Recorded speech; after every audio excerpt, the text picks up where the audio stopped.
and welcome back to my channel. Today we're going to talk about some of the frequently asked questions about planning a trip to Paris and about traveling to Paris in general. The first question I received is, are they mean to Americans? Are the French rude?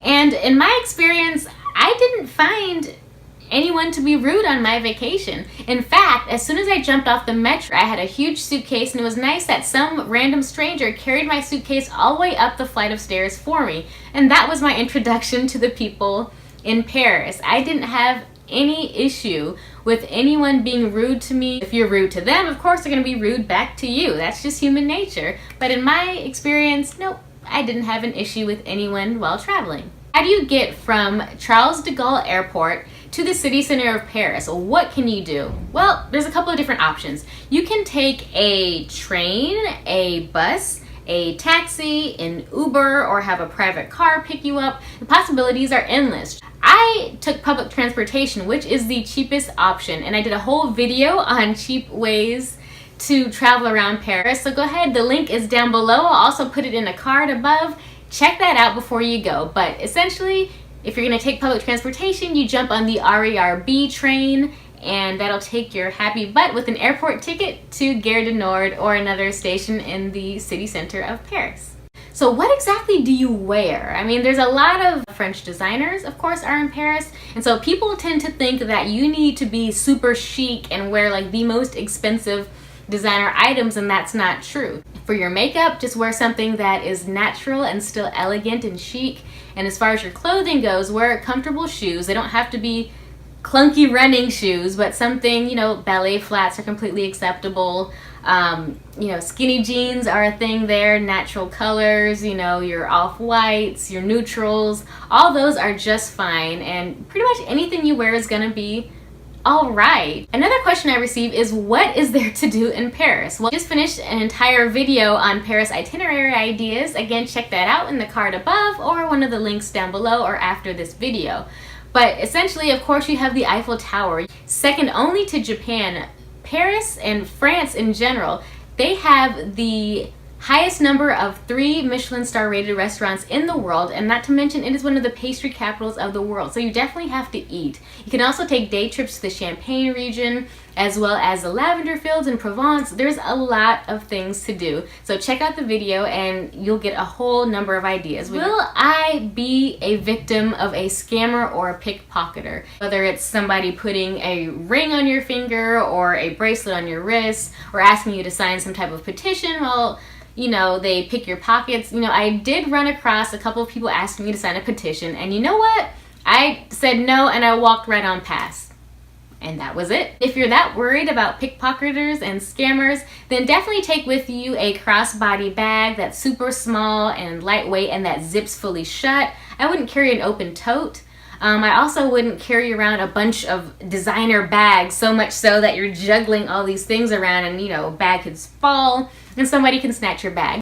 So I wasn't flashing electronics, I wasn't flashing money, I didn't reach out in my pocket and drop a bunch of $100 bills trying to figure out what the cost of a service was in euros. I didn't do any of that. I carried a credit card with me with an RFID blocking sleeve, and I did a video on the top gifts for travelers, so check that out. But I generally, just walked by scammers. That was it. That was all there is to it. So, is Paris expensive? That's another question I've received, and quite honestly, I didn't think Paris was that expensive compared to London. I thought London was expensive, but Paris was not. It depends on the exchange rate at the time that you go. It can be as cheap or as expensive as you want. You can stay at a hostel or you can stay at the Ritz-Carlton. You can eat street vendor food and get a couple of specials at each of the restaurants, a nice déjeuner, a nice lunch special where you have a 3-course meal for a set price. Or you can go to a 3 Michelin star restaurant and spend $150 just on a main course for lunch.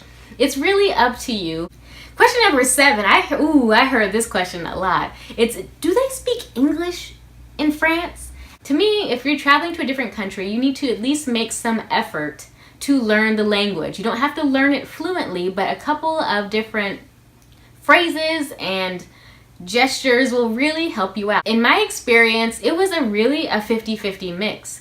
A perfect example of this was I walked into a restaurant And I spoke, of course, in French, you know, hello, how are you doing? And I'd like a table. And the person replied back in French, but then she switched to English because she can probably tell that I'm from America. And so we had a delightful conversation. I received my food, all was well. But halfway through my meal, her shift was over, and so she went home and another waitress took over. This waitress did not speak any English at all. So then the little French I knew kicked right on in. When I was done, I flagged her off and said, excusez-moi, j'ai fini, l'addition s'il vous plaît. I would not assume that everyone speaks English in France. I think that's a mistake to make, so don't be that traveler who makes that mistake and end up making a fool out of yourself. So do your best to learn a little bit of the language. People will help you out, and it's really not that bad. And this ties into the first question I had earlier in this video.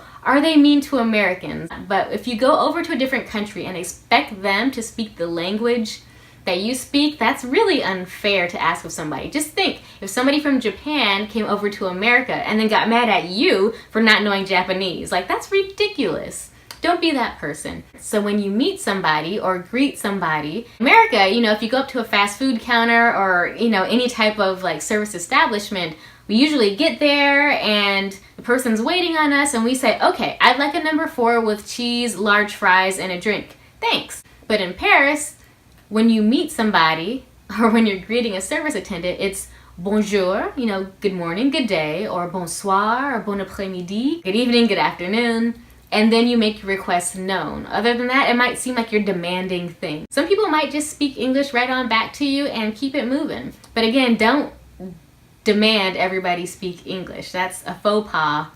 Don't do it. The final question I get is Paris dangerous?